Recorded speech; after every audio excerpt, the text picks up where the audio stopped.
Good afternoon, everyone. My name is Farah Bala. My pronouns are she, her, hers.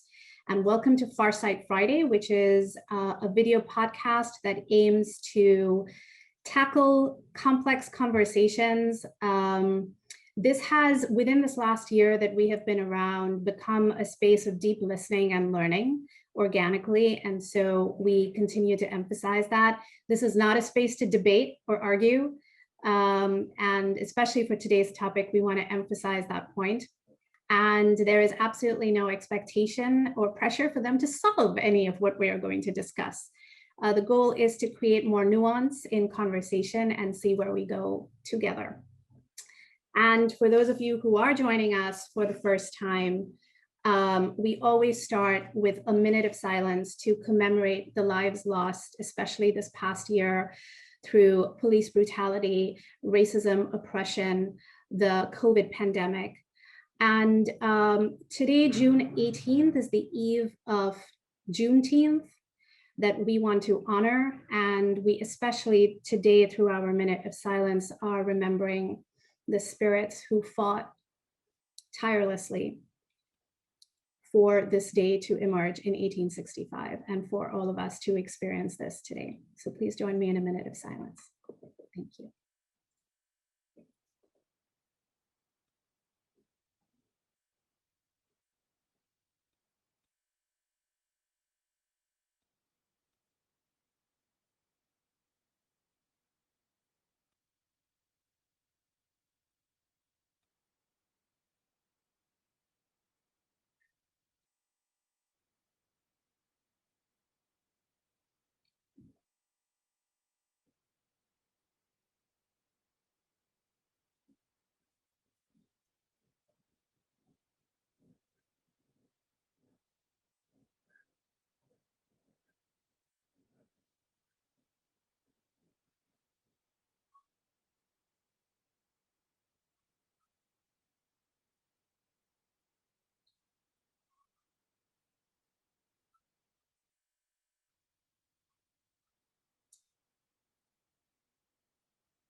Thank you all.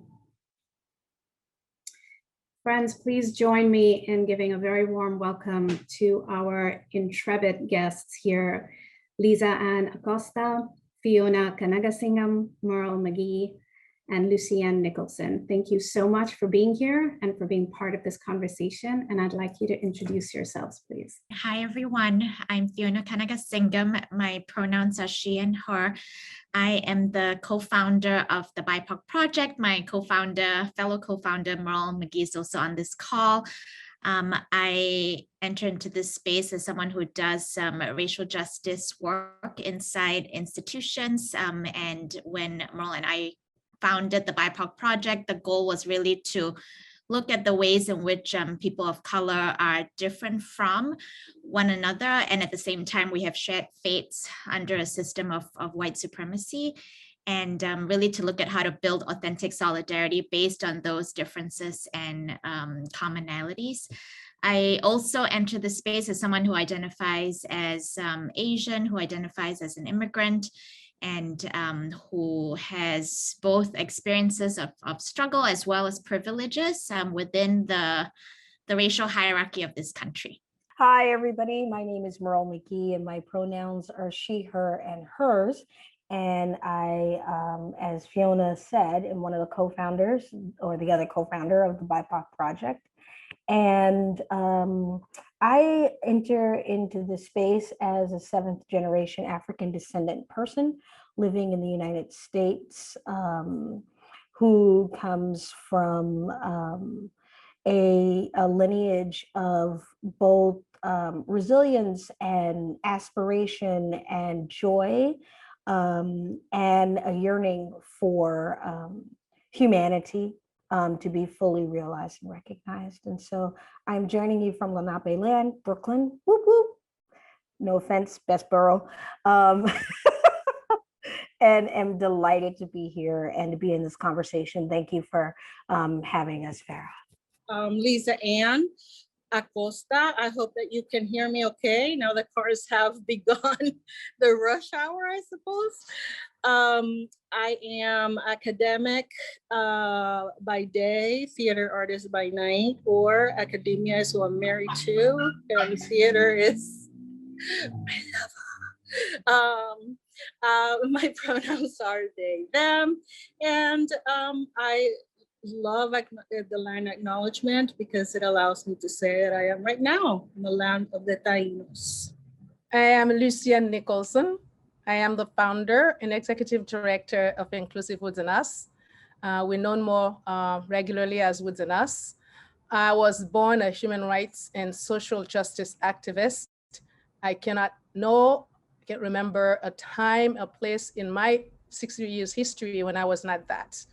I was that in Haiti, my country of birth, that my parents were very worried that had we not immigrated, I probably will not live very long because I just didn't know when not to speak because I was compelled to address injustices wherever I encounter it. I am too, I share something with Liza Ann. I am from the land of the Tainos, and I respect the land that has been taken from them and that have had to fight for, and we're still fighting for. I have immigrated with my parents to Brooklyn, New York when I was 16 years old. And although I didn't have the language yet, but I knew injustice when I see it. It doesn't have a language, it is what it is. And I continue to be that person who will call things out. I've been in this country for 48 years and 48 years of struggle. I continue to speak up because this is what I do. I founded Inclusive Woods and Us because I am so fortunate that I had to climb every step of intersection. I've done class intersection, where I go from poor to working class, working middle class to well-to-do, you name it. And I have been known to be immigrant, Black, African-American, and everything else in between. And through the class system, the racialized system, the xenophobia that exists, I have experienced all these kind of personalities and identities that have been thrown in my way. But throughout it all, I decided that I will be fixed. And I have been fixed as a noir, which is in French for a Black person. I've been that throughout my life, and I never bought into anything else because I like to know where I'm standing for myself. I founded Inclusive Woods and Us because I don't believe from my ancestors' teaching, if I'm eating, somebody is hungry, I have an obligation to make sure that they're eating. For me, the food is nature. I fight for space in nature. It is an inherent human right. I believe that undeniably. And I fight every day, not to give access, but to reclaim access. I fight every day not to introduce nature to city children in Rochester, but to remind them it is their nature too. So this is my struggle, that's what I stand for, and it is liberation through access to nature and reclaiming of space for all children in the city of Rochester. I'm glad to be here. I can't wait to see what I'm gonna learn. I already have such rich conversation. We are all here for a treat. Can't wait. Thank you for having me. I actually want to turn Lucienne's contribution into a question that I'm going to ask all of us, and I'll start in terms of how has language played a role in your identity journey. And when I ask this question, I am brought back 20 years when I moved to the States, very naive, very clueless. I would say even self-interest, self-centered at that time. And I have this very clear memory in grad school within the first couple of months of me having started the first semester, me being told by very well-intentioned people that over here in this country, you are a minority, you are a person of color, and you're going to be, working twice as hard. And that story in this last few years has just been front and center for me. Question for you, friends, how has language played a role in your identity journey through your lifetime? I grew up here. I was born in Brooklyn, actually, but I grew up in the island, and I started speaking late. Well, not late. I was already talking, but nobody could understand me, is what my mom tells me, because I made up my own language, she says. But I was fairly certain that I could understand both, right? English and Spanish. But I went to the same school. I went to a Catholic school, not because my mom is like super like, oh my God, faith, but because it was a private school and it was the one she could afford. And this school, I was there from kindergarten till I graduated. And I was convinced that if I learned English really well, because I could hear it and I could understand, like it was familiar in some ways. I could master, you know, I could be better than, right? So it was already a pretty colonized attitude, but Spanish was the same thing, right? If you spoke a particular kind of Spanish, you would dominate. And you would be better than, you could have social mobility. But for me, it became something else. It became that I had to show, because I felt inferior, I had to show that I wasn't, because I was able to also speak English like a native. That was my intention. But when I came to the States, well, I went to South Carolina, and I had no idea that was a very different kind of accent. So that really was confusing, because even though I had the highest grades in English, and I had like 1 spelling bees, and I had done this and I had done that, and I didn't know what was going on. Because I didn't understand Southern inflections for a long time. And that's how I also began to feel like an other, right? Other with a capital O. So for me, language has always been a site of tension, stress, even in Spanish, because, you know, I also feel like in my life in the States, I've been in the States 30 something years, I cannot lose the Spanish. And in fact, I have taken even more of the Spanish of the, you know, the countryside, right? To make sure that my identity is always tied to the island, and that others can read that, that others can oh, you know, she hasn't been gone like that long, really, because she speaks like, you know, Puerto Rican, you know. So it's very important to me that when I'm here, that and anywhere, that a Puerto Rican person can hear that I haven't really left kind of accent.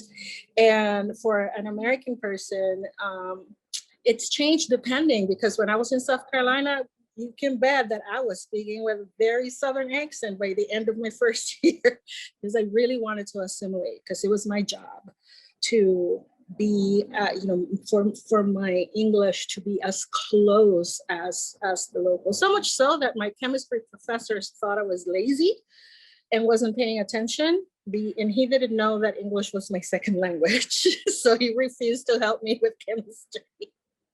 So he didn't know until my junior year, you know, that it was very hard. Chemistry was very hard for me, because I was reading his lips and he kept turning around, and I couldn't quite always get the fullness of what he was saying. So at any rate, as I got to Chicago is different, because then it's like I'm hearing Spanish all the time, and Spanish from so many places, that sometimes I find myself imitating without meaning to. Like if I'm with my Mexican friends, you know, my accent just starts, you know, to like, because I just want to be in.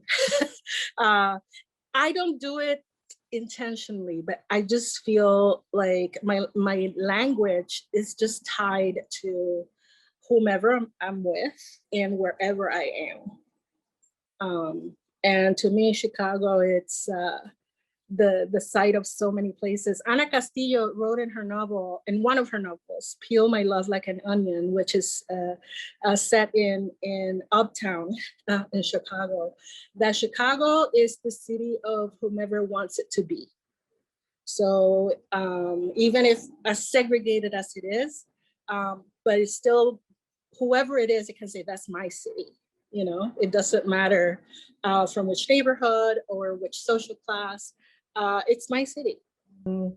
This thinking about how language shapes identity for me began really at an early age, and lovingly with my grandparents, my grandfather in particular, who exposed me to the power of language through poetry. And so as a very young child, being exposed to poets like Paul Laurence Dunbar, who offered a very clear, in the process of this elocution of an expression, an analysis of the state of Black identity in the United States. And so for me, I think that has shaped my understanding of the power of language and communication. I think as well, because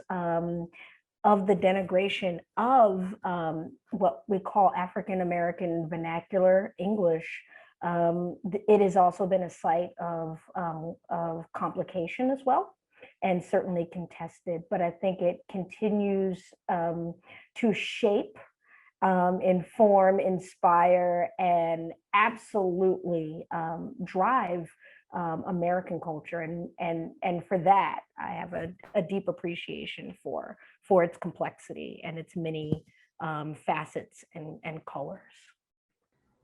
I said earlier I was born in Haiti. I lived there until I was 16 years old. If Haiti has a caste system, it is language-based.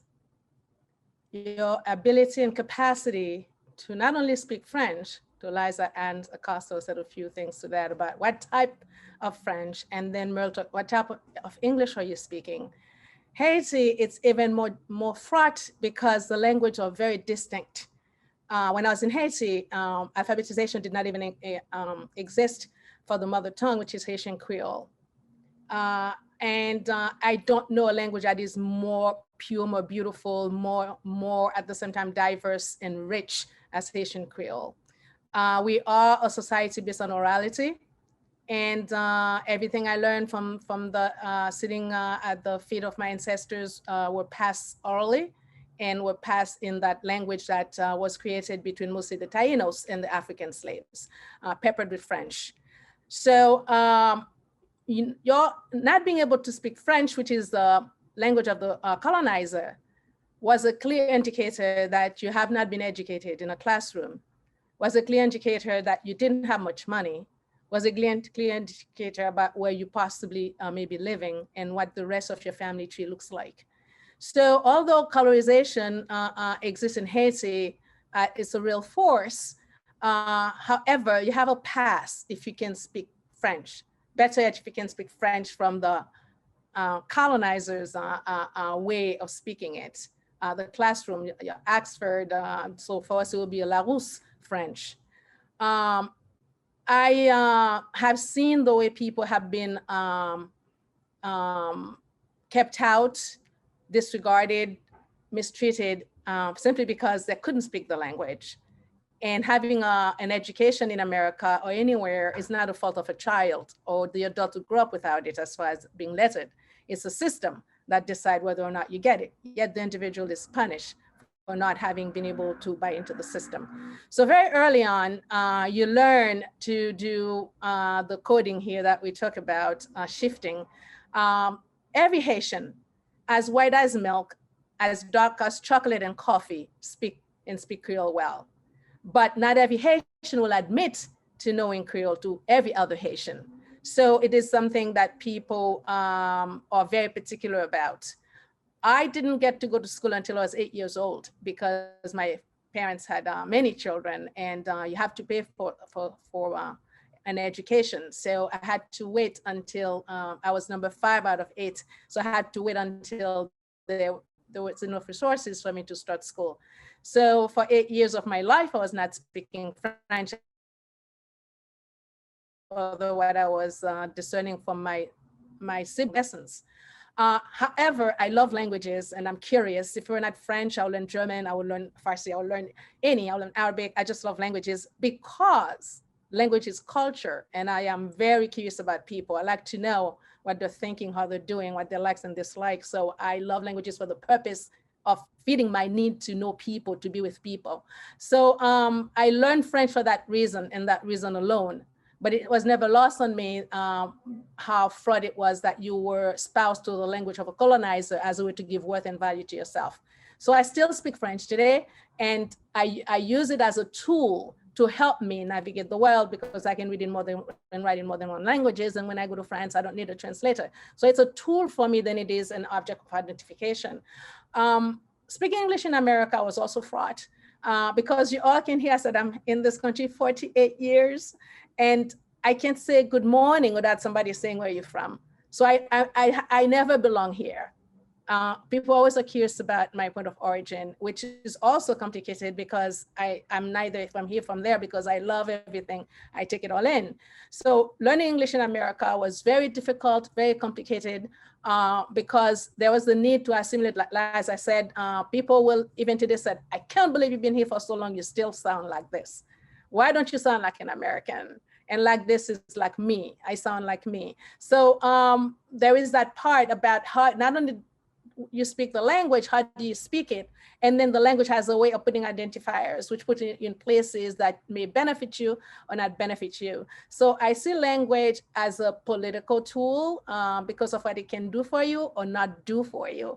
And I use it deliberately as a political tool. I just give one example because we have a lot of time to talk about a few other things, is that when I encounter Haitians, if there's one on this call, you'll discover that about me, even though I speak French fluently, because I am such born to represent and protect others. I don't reveal that to other Haitians. We're detected because of my accent. So they'll the educated class will say, oh, because now I can't skip the colorized clause because I have the language. So people right away say, oh, she may be this chocolate, but I can relate because she speaks French, she must be from this place and that place. She must, and they start putting all the labels. So they'll ask me in French, do you speak French? I said, no, I don't speak French. I said, oh, you look like, you speak like you do. And I say, I don't. And I'm doing that to represent the people who are punished for not speaking it. And I'll tell them that I'll speak the language, and then that will cause them to shift their compass to another group because apparently I can belong in that group because I don't speak French, and that therefore I'm not good enough for that group. So then people will catch me later on. So they say, well, you don't speak French. You sound so Frenchy. Like, where are you from? Well, I'm from the capital, which is chaotic. But I'll tell people I'm from that place where when you land in the capital from the US, you have to take the tap, then you have to take the donkey, then you have to cross the river, then you have to walk until you land in my village. I said, if I tell you, you know where it is. And I do that not to misrepresent, it's to make the point what language does. It's a tool, it's a political tool, and people try to harm you with it sometimes. And I have the capacity to say I'm from that other place where people are punished without actually being in a location where I can really, really bear the consequences. When I thought about your question, Farah, I was really thinking about the language that we use to describe ourselves, to identify ourselves, especially within a particular racialized context, right? You know, I know I started out introducing myself as someone who identifies as Asian, who identifies as immigrant. I also know that that's not how I obviously have always identified myself. I was born and raised in Singapore, which is a part of Southeast Asia. And my grandparents on both sides migrated from China and Sri Lanka to Singapore. And then I eventually moved to the US, right? So that is when I was growing up in Singapore, obviously I did not identify as an Asian and as an immigrant. I have learned to identify myself that way in this country because language is, I think, as several of the panelists have already shared, language is contextual, right? It is contextual, it is political, it is also shaped by history. And so I think for me, I understand that, if we, for example, I know we're talking about different identities, including the languages that we speak, our nationalities, but if we were to center race, for example, in this conversation, language language is shaped by the racial context of this country, right? By the particular history of this country. And I understand that the category of Asian, for example, for me collapses a range of multiple identities and also is relevant within a context where a context of white supremacy that is underpinned by anti-Black racism and also Native or Indigenous erasure and genocide, right? And so within that context, I understand that I fit into claiming this identity of being Asian. I claim particular experiences of struggle, but also privileges, right? That I get to enjoy that, for example, Black and Indigenous folks do not. When you talk about identity, there is fluidity based on different wherever you are in the world. However, and Merle said it really beautifully in a previous conversation, the dehumanization of the Black body is universal.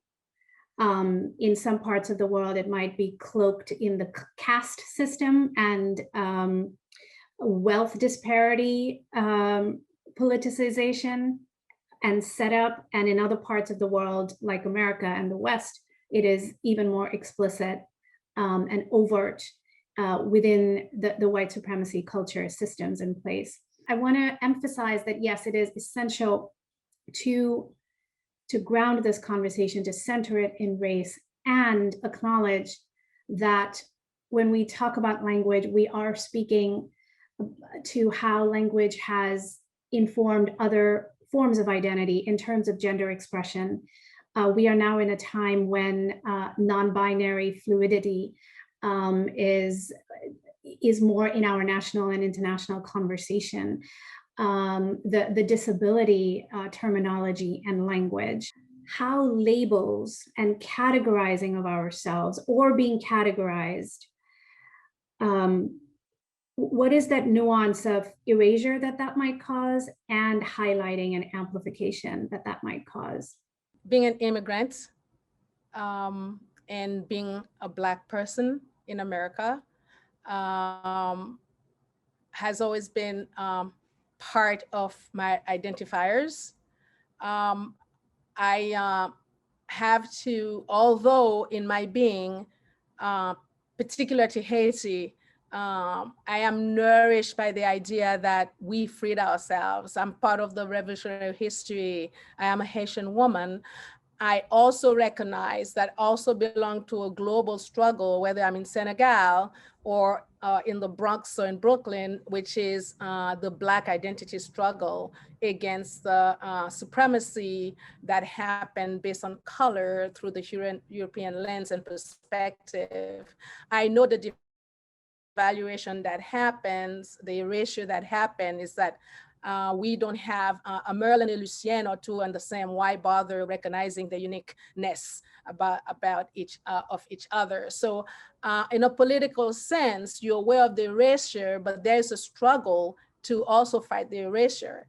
And we all don't come into that space in the same way, where you have a Merle who read Dunbar, myself, I am really being taught by Dessalines and Toussaint Louverture. I'm coming at this a different way, how I present my Blackness. It's not any better than the next Black person who look like me. However, we each are coming into the space informed by, we are not just the skin color. We are so enriched with so many aspects of great intersectionalities that we fight and demand to be recognized for. And revaluing ourselves. It's a constant struggle.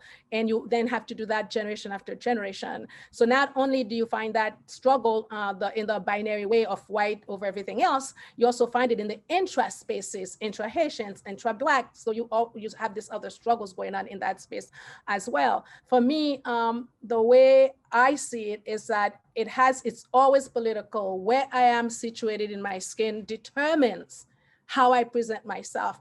There are times when Haitian is not what the tool is that I need. There are times when I'm marching for Black Lives Matter. I am Black. I am in the Black struggle.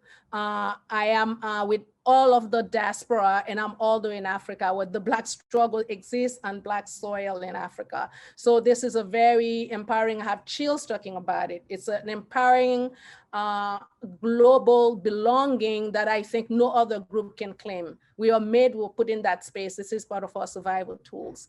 At the same time, when there is carnival in Brooklyn and I'm visiting, I am totally Haitian. I just cannot relate to even what's happening in Louisiana.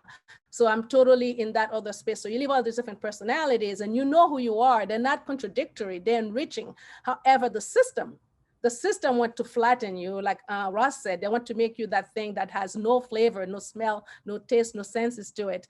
But because we know of the richness, and although we change, I believe we shift our labels when we have to reclaim, and we might then shed it when we no longer need it.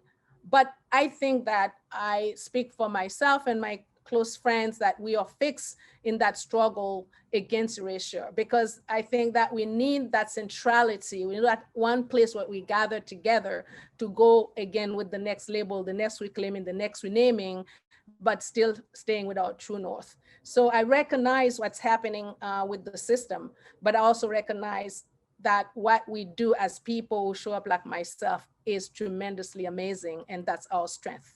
For us, when we chose the BIPOC Project, we know that this has been a controversial term in terms of what is uplifted and what potentially is erased. And I think where I always go with this is that there are moments where you want to be actually really very specific about identities. Like there are times where I will say that I am Asian, where when we talk about the impact of different forms of oppression, we need to be really clear about who is most impacted, and you don't want to collapse identities within the BIPOC category or within the POC category. There are times where you want to say Black, there are times where you want to say, Asian, there are times where you want to say, whatever the category might be, right, that is impacted. At the same time, I think we were intentional about using the terminology because it was really important for us to tie it to an analysis. And, like I've been saying, that analysis is that white supremacy is based on, it is a system of racism that has had different and particular impacts on Black folks and on Indigenous folks. I am not in the business of policing how people want to identify themselves. I think sometimes specificity matters. I think that we just need to be intentional about what it is that we are, trying to uplift, right? And that we can hold multiple truths at the same time. And for the work that we do, because our work is focused on solidarity, it felt really important to lift up the very specific ways in which Black and Indigenous folks are impacted. We know that even with solidarity among people of color, anti-Black racism is a real wedge that makes it hard for people of color to be in solidarity. And so it is important for us to actually lift up the very specific experiences that Black folks have. And people of color does not always capture that, even though sometimes I might say people of color. I don't actually often use within my vocabulary when I have a conversation BIPOC, right? Even though that's the name of our project. I think the only thing I would add to this, responding to this question, is around this idea of erasure, is sort of the context in which one is experienced as both repulsive and fetishized, and how that contradiction creates both a hyper visibility and a hyper invisibility simultaneously, and living in the storm, right, of that dichotomy of experience, I think creates an interesting perspective for me around how erasure happens around language and the words that we use. And so something like intersectionality as a terminology, coined by Dr. Kimberly Crenshaw, but understood by Sojourner Truth in a very specific way in 1851, right? And this way in which one holding a multiplicity of an identity could actually be standing in an unseeable location because of other elements of one's identity that intersects. I think about this around Dr. Moya Bailey's terminology of misogynoir, right? So this idea of the way in which anti-Blackness actually layered with misogyny creates a unique and specific experience that is very real and very felt, but often erased even in the context of Black, right? And Black as a political designation, right? Identity. And so I think that what is always curious to me, as we all hold the multiplicity of identities at the same time, is how sometimes we can experience erasure through that experience of the simultaneity of our identities. All my years living in the United States and having to, go from, Puerto Rican, Boricua, Latina, Latinx, Latine, whatever that is, BIPOC, at least I felt, POC, people of color, when I heard that the first time, I'm like, I'm very suspicious of people of color because it sounded too much like colored. I was just like, what does that mean? But I felt that at least it was the one that could encompass, so many, but it was so vague and, et cetera, et cetera, et cetera. But when BIPOC came along, I'm like, all right, as a Caribbean person who has been forced so much to mark a freaking, well, actually not forced because I typically don't, check anything, one race over another, Black and Indigenous is the part of my identity that has been erased the most. And as a Caribbean person, specifically as a Puerto Rican person, that was has been so uncomfortable for me, especially because of how I present, right? So I have been, I'm still in the honeymoon phase of BIPOC. So I am glad that it's there. And I've experienced so much erasure already that at least I feel that with BIPOC, something about my identity that can be affirmed with all of the others that are experiencing something specific in the United States. So I'm specifically, thinking about living in the United States, and I would have to remember that I'm Puerto Rico now. And so I'm pro independence. So no, we're not a state yet. We're a colony. So so again, it has been one that has given me joy, and I have stopped using people of color for the most part because of that. And I'm happily explaining that Black and Indigenous being so important and so essential to specify. So I'm happy. Thank you. Being seen is important. Oh, I love that we're in this BIPOC conversation. I first want to name that Fiona and Merle, just in case there is any, we need to clarify this, that you are founders of the BIPOC Project. You are not founders of the term. Is that correct? Okay. The term was coined, from my understanding, over a decade ago.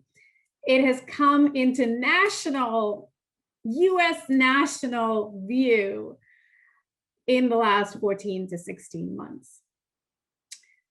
So it's very important to name that. I want to dig into this term a little bit. And And I'm curious to hear your perspective on this. Again, you don't have to solve this question. I just, based on my work and straddling so many different communities that I'm part of, I have heard so much for and against this term. And I think that all of you just shared, pretty much that similarity of perspective for the term and why it exists. What do you say to perspectives that don't feel seen and heard through this term? Just a few examples. Some of my South Asian colleagues just have this very visceral reaction of like, wait, are we now just people of color? Can we not claim our South Asian identity? The Mina or Minasa, our population, Middle Eastern, North African, South Asian, there has been a big, in certain communities, a rejection of the BIPOC term, that this does not apply to me. I have heard from Black folk who are like, when did I become BIPOC? I did not get the memo. I am Black. Is there a pressure for people to take this term on? Language is constantly evolving and changing, and hopefully it gets clearer, more representative, and sometimes it doesn't, and it's contested. At one point, I was an African, then I was a Negro, and then I was, colored. I lots of things, right, in the evolution. I remember when people were like, I'm named Afro-American, that's a hairstyle, before we got to African-American. And so I think that there's always this opportunity for people to engage in language that feels representative to them. Again, be specific, right? I think it's important to note Black, Indigenous, and people of color, right? If we were to break this down, Black, Indigenous for us is like, this is foundational. Theft of land underpins this whole social arrangement. Black, as you all know, there's no place as Black land, but for political reasons, we're gonna call folks Black. That is the theft of labor that created the wealth that drove the engine, right, for this white supremacist project to survive, not just economically, but socially and culturally. You can't have white supremacy without anti-Blackness. They're like peanut butter and jelly. They go together, right? And so I think it's important that people understand that, but also to understand, where does the term people of color come from? That becomes, from what I've heard, we'll call it, right, folklore, it was derived from women of color as a terminology that was adopted by a group of women of color, right? So Black women had a social economic agenda that they were trying to move forward at a conference, a UN conference. Other women of color, right? So Asian women, Indigenous women, Latinas came and said, hey, this agenda feels resonant for us. And if you can look this up, Dr. Loretta Ross was there. She tells the story of how this terminology came into being. That was a political, joining of understanding around the language, right? People weren't fighting out at that time. No, we're going to keep it the Black women's agenda. No, we're going to name it the Asian women's agenda. No, they said we share, right, a shared fate in this social arrangement that denigrates us all. And there's power in that community and connection. And then it grew from that place. So I don't care what you call yourself. I'm not here to tell you what to call yourself. If it resonates, good. If it doesn't, okay. But understand that understand the history and the reason, as opposed to just being like, oh, that's just some more stuff that people are throwing out there. And I get that too. Like I said, nobody wanted to be called an Afro-American in the 1970s. So, I think that it's important for people to, like, what's it saying? No investigation, no right to speak. Like, go do your homework. And then interrogate if it works or if it's right for you. And if you're talking about your community specifically, just name your community and who you're talking about specifically. I'm off my soapbox. There are two things. One is that I said it before, it's not mutually exclusive. Just because you use POC or BIPOC doesn't mean you cannot be specific when it matters, right? So both things are possible at the same time, like depending on the context, depending on what we're talking about, we can use multiple terms. It's not mutually exclusive to use one versus another. I think the other part is when we reject a terminology, a label, it's important to ask why, right? I think very often people get caught up with the semantics in the same way that some folks don't like to be identified as white. And this could include, for example, Latinx folks who are white. It could include Jewish folks who are white, right? Like the question is why? When folks feel erased by POC because they are not Black or Indigenous, or when they feel erased by BIPOC because we are not Black or Indigenous, the question to ask is why? I mean, if we are truly working for racial justice, do we acknowledge the fundamental ways in which the genocide of Indigenous people and the enslavement of Black people in a very specific way in this country has impacted and created the racial arrangement, and who has what privileges depending on where we enter? If we accept that, then I think we understand the rationale for the BIPOC terminology, even if at different times I might still say I'm Asian, but that terminology, the intention behind that terminology is specifically to speak to the history of this country and the way in which the racial arrangement has been created. So I mean, I think for me, often the debates and rejection around this has to do with perhaps an either or kind of mindset, and also sometimes a reluctance to really interrogate why the arrangement even exists, right? And very often when we have a hard time with that, I think the question to ask is why? Well, what are the privileges that we're unwilling to own because someone else is being recognized, or something else, another community is being uplifted at that moment, right? Like, why do we feel erased because one other community is being uplifted? For me, that's the question to ask. I wanted to talk about the issue of agency in naming ourselves and letting people identify, you know, what does it, and think about context and think about audience. We are a newly designated Hispanic serving institution where I work, and there was a meeting not led by me, who were very adamant about explaining to the rest of the campus that, you know, we didn't have any choice but to use the word Hispanic and the Hispanic serving institution part, but that we understood that, you know, it was an antiquated term and, you know, that it was offensive. And I was just like, oh, don't say that to someone from the Southwest, you know, probably is like, I am Hispano, I don't identify as anything else. And many, another word for Latino that many Spanish speaking, primarily Latinos uses is Hispano because they prefer that. Well, some of us had to meet and speak about how do we address this, and that is by saying ask the person who you're talking to choose to say, to tell you. You don't have to determine what is good or what is bad or what is antiquated or not when you haven't even given that person the chance to say that, determine that. I will first say that about a few months ago, the under 30 group in my community, I'm very engaged across the field of age and class and what have you.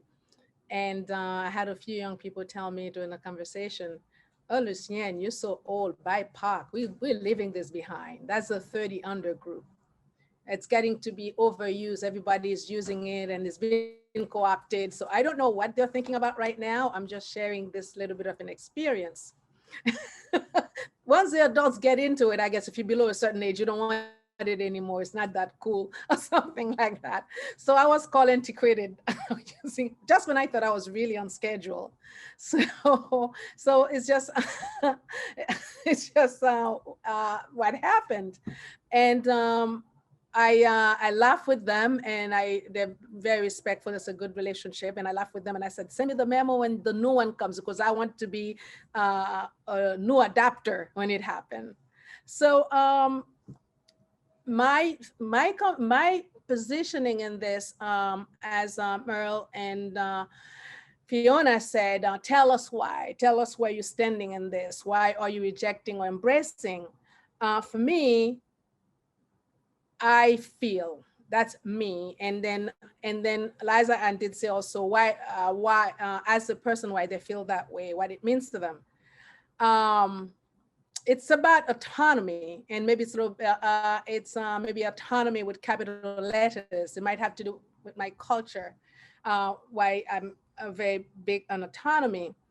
What I noticed, what I observed living in Haiti, the upper class, regardless of color, although most of the upper class, I'm gonna pick on Liza Ann, tend to look like Liza Ann. But I also shared, if you have education capital or a particular last name and a lot of land, you can be included too. They always had name for the brown people like me, and the names were always changing. They always has name based on where you live. They always had name, and the names keep changing, and it forced us to keep reinventing ourselves, coming new names. So this is intra-Black colorism business I'm talking about. And I don't know if it's because of my direct ancestral line, all these strong women from my grandmother's side, my mom's side, why I reject on being tagged or named anything. Or it could be because of how I see it was used as a tool in Haiti to denigrate, to debase, to reject, to isolate, to deny people in a country where, if you need anything, is really collective help because of where we are financially and otherwise. So I came to America with that mindset that nobody names me, right? I name me. And I also noticed that not only in the elite class in Haiti, people remain mulâtre or bourgeois, that never changes. So you're either a mulatto or you're bourgeois. But the rest of us, I mean, the alphabet is just not long enough. And then as they name us, then we either take ownership of it to empower it for ourselves, to make it seem, okay, fine, that's who I am, but like this and that way. Or we find a new way to name ourselves, and then the cycle continues. And then I came to America. The same thing is happening in the binary space. And what I have noticed is that in Haiti, the blanc or the whites remain white forever. The mulatto, les mulâtres, they never change. And the people that change were the people, again, that look a particular way, and they're also the people don't get to tell the story. They're not the storytellers, they're not the writers, they're not at the table, they're not the shapers. So they get, people try to shape them. When I came to America, I noticed the same thing. Interestingly enough, the word went from white in one language to white in a new language, right? So I go from blonde to white. So I learned Spanish, I go from blonde to blanco. It stays, it's solid, it remains. But what has changed, keep changing, is me, my noir in Haiti became many things in America. Right now in France, there's been a drive to separate the Blacks from their colonial inheritance as French, as a way they might be claiming for reparation, what have you. So they're calling them les Blacks. And they're calling them les Blacks as a way to exclude them out of the French identity, which so many French feel that can never be Black, could never be Noir, can never be African, can never be Arab. So they are imposing this label, and some young people embrace it, others reject it because they see it as another tool to get the conversation confused around what it is that we have at the table. I feel that until I will be fine, that's a personal conversation for me. I will be fine being called 199 things if I can point to 199 things that the white master system has been named. Then I know I'm somewhere. That's for me. If there remain a true north blanc, then I'm a true north noir. I don't have time in an alleyway to be thinking all the different things. Where was I? Where am I going? What am I doing? Because the system of oppression hasn't changed. I need all the time I can have to fight the struggle. And I don't mind being called BIPOC or Afro-American, even Merle, or African-American. I could be called all these things. We all know what's derogatory, right? Don't call me that. But you can call me all the other things that we have appropriated, we have created for ourselves. But how I do business, how I show up. You're blanc, I'm noir. So you're white, I'm black. Now let's talk. I don't have time for all the other things you're thinking about. That's what I have to say. Thank you. Thank you. We are very clearly in the topic of color and colorism. So I just want to name that, and let's explore that together in terms of the impact and colorism on language and labels. And also, as one of you pointed out in an earlier conversation, we have the distinction between colorism and anti-Black racism.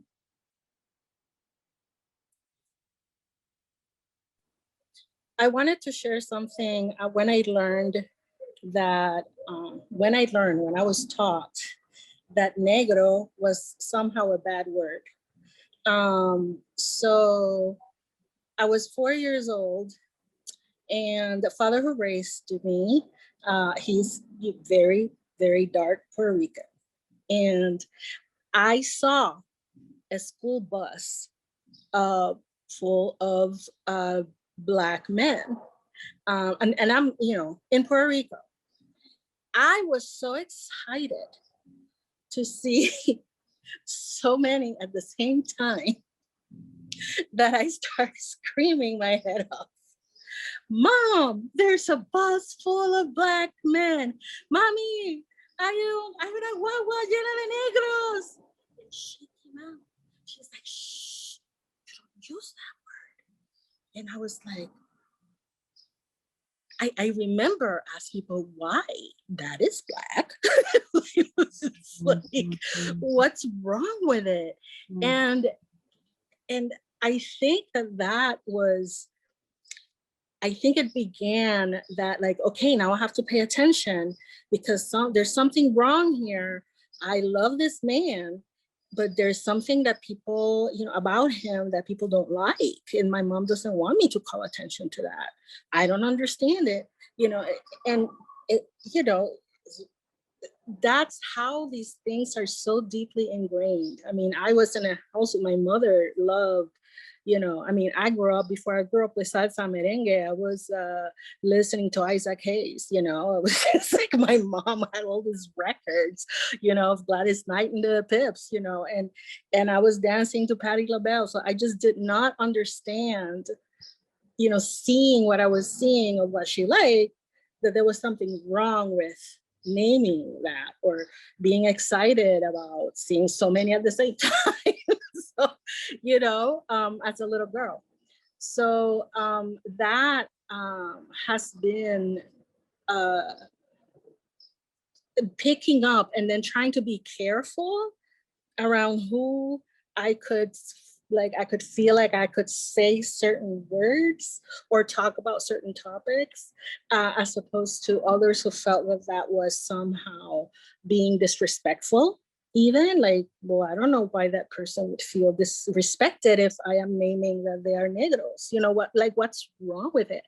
And I mean, of course, I understand it now, but imagine living, without being able at that time, having someone that could actually explain it to me. Because I was even afraid to ask him, because he was teaching me how wonderful, Black culture is. So he's teaching me all of these amazing things. So in my head, I'm like, then why are those people not those people? I'm already thinking us and them. Those people finding it offensive. I just wanted to address sort of this in the context of colorism, right? Even the language we use in the colorism context, right? So some people say I think you just said, Liza, a dark skin person, but are they Black? Are they African descendant? I don't know. But how sometimes that happens in not wanting to name that African, right, or Black root to someone's identity. But this piece around white passing and white presenting feels important to just to say this. I hear this terminology a lot, and one of the things that I have learned from Afro-Latin people, right, Black people from the Latin American Latin cultural diaspora, is that it's a terminology here in the US that's incongruent with its history. And it's actually almost a corruption of that, of the history of what white passing means in the context of the US. And so white passing very specifically as a, however debatable we might want to make our opinions about whether it's good or bad, right, was a strategy that people who were identified as Black in a context of one drop rule of Blackness utilized to escape white terror. That it's incongruent with the history of white passing as a strategy to resist and escape white terror as a Black person, to strive, right, to attain some additional social benefit, right, that is connected to whiteness. The way that it's used in these contexts now of white passing is to say, well, I'm this white passing person who is still this person of color. And so I'm curious about that dialogue and that conversation, and why the use and, quite frankly, the corruption of the history of white passing in a US context that actually effectively shields people who are culturally experienced and live a life of white skin privilege, now being able to interlope, if you will, in a racialized context that is really not their own. Right. And so I just feel like as we are getting into sort of this colorism thing, it's a thing. And I'm like, white passing, I just want to say, is not a thing. If you're white, you're white, and it's okay. Ask yourself, though, why is it not okay to be white in this context, right? And recognizing what is it that you're escaping from? And I'm imagining it's a thing, right, that white America is escaping from, which is the truth of they know who they are and they know what they've done, and they don't want no parts of it and don't want to be connected to it. And so I'm throwing that out there because I feel like it's a thing, and as a person rooted in the cultural historical framing of that in this context, it feels necessary to name that it's a corruption, and actually it's transgressive and not and anti-Black, quite honestly, because it doesn't honor the root. Sorry. I want to respond to that because I want to acknowledge that there are two, the white passing, which we don't use that term here in Puerto Rico, but definitely, I've heard it in the United States. So that definitely is the United States reality. And here, the person that calls, and there are many who call themselves white, are perceived as being in denial of an essential part of their Puerto Rican-ness. So whiteness is wealth, whiteness is the Spaniard, whiteness is the gringo, the colonizer. So somehow I'm better because I'm, closer to the colonizer. So there's all this other ramifications to that of being in the colony, like living here. It was drilled into us that identifying as white was betraying the nation. So if I'm betraying the nation, I can't, that's how I grew up.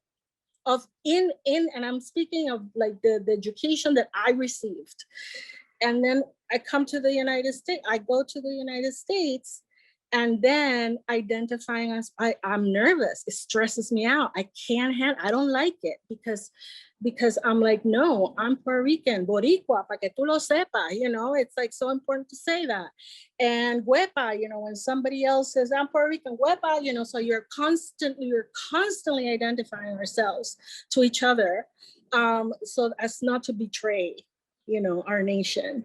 And I think that and that's, for me here and there has been important, especially because I did grow up with a dad who was celebrating so much of that. So, and that's the my Puerto Rican-ness is so political too. And it's just all of it, trying to extract all of these things is so very difficult for me, but and that just really mortifies me because I don't want to also be perceived as latching on somebody's struggle that is not mine. The conversation we are having speaks exactly right to the complexity of language and how it is constituted by the context we're in. On two of the pieces that we've been talking about, one, this idea around white passing, and I think the original question that you asked, Farah, which was how do we think about colorism and anti-Black racism? I'll just say that for me, it's always important. Many of us on this call were born and possibly raised in a different context outside of the US. And so it is always important for me to also ground myself in this particular context, if we are talking about the US context and how race has been constructed, the racial arrangement. It is, in fact, I think what we've been talking about, a system of white supremacy, the fulcrum of which is anti-Black racism and also Native erasure, right? And so within that context, there are other identities like nationality, ethnicity, but we are still racialized within this context as a few different things. It's totally a social construction, but it is real. Like Latinx folks can be white, Jewish people can be white. It doesn't erase the different ethnicities, right, that are part of this racial arrangement, but those racial identities have significance. I think the other thing I will say is that it is ultimately about power and privilege. And so depending on where we fit in this racial arrangement, I think we just have to acknowledge where we do fit in. Our racial identities are both what we claim for ourselves and the way that the world treats us, right? And so both things matter. Folks who are white have a white reality because that is the way that the world treats you, regardless of what other identities are layered onto that, regardless of how complex that white identity might be. But within the racial arrangement, being white means being white. Like there are all the privileges that come with whiteness, regardless of all the other experiences that could make it a bit more nuanced, right? But that if someone is white, they will never be disadvantaged because of race. They might be disadvantaged because of something else, but not because of race. So I do want to say that because I don't want us to confuse race with ethnicity, with nationality. They can all coexist, but when we talk about race, whiteness is a real thing, and white is white.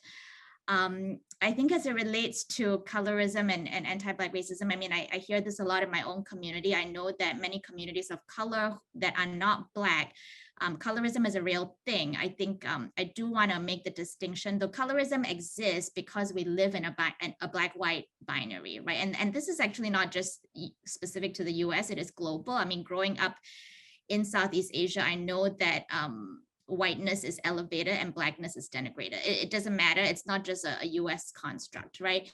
And so colorism that many communities of color experience, colorism, which I as a brown Asian person experience, is shaped by the Black-white binary, but it is different from anti-Black racism that only Black people experience, right? So I do also want to name that because I think very often within non-Black communities of color, we talk about our experiences of colorism, which is very real. And it is still different from the dehumanization that Black people experience. And it is, I think that we just have to be able to make that distinction. It's not the same thing. In fact, the reason we have colorism is precisely because of anti-Black racism, which Black people experience. And so I think for those of us who want to do this work, we need to be able to question, undo the anti-Black racism in ourselves, because especially if we have experienced colorism, I think understanding how it is connected to the binary and continuum, right, of whiteness and Blackness will get us further along in the fight for racial justice. I'm gonna go back to why I call myself Black, because of the true north of white. It is a well-known fact to people who know me well that I reject the theory of the one I drop 1 teaspoon, whatever, of Black blood makes somebody Black when mixed with white, makes somebody full Asian when mixed with white, makes whatever the other entities in between, in this richness we call the humanity. What I'm insisting on, why do we allow a singular group of people to designate the richness of this humanity that we all share?